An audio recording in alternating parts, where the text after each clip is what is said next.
Hi, I'm Dennis Hodges, and this is Creative Nibble.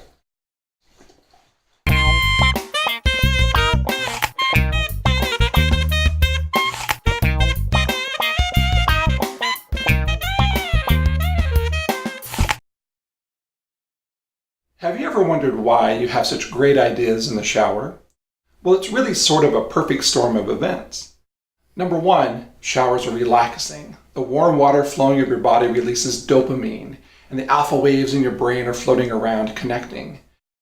So it serves as a bit of an incubation period for these great ideas you've had in the back of your mind. At the same time, you have this combination of being distracted and not being distracted. That you're distracted because of the water, and your body, you're consciously thinking about the water flowing over your body, which again frees up your mind to think about other things that have been floating around in there. At the same time, you're not distracted because, well, you're in the shower. So you're not on your phone answering emails or checking social media or answering phone calls or whatever.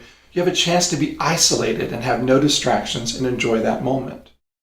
Well, that's all well and good, but how do you write these great ideas down? What's a solution? Because it's really messy trying to get out of the shower to write them down, right? Here's my solution for writing ideas down the shower. A whiteboard. And that is your creative nibble.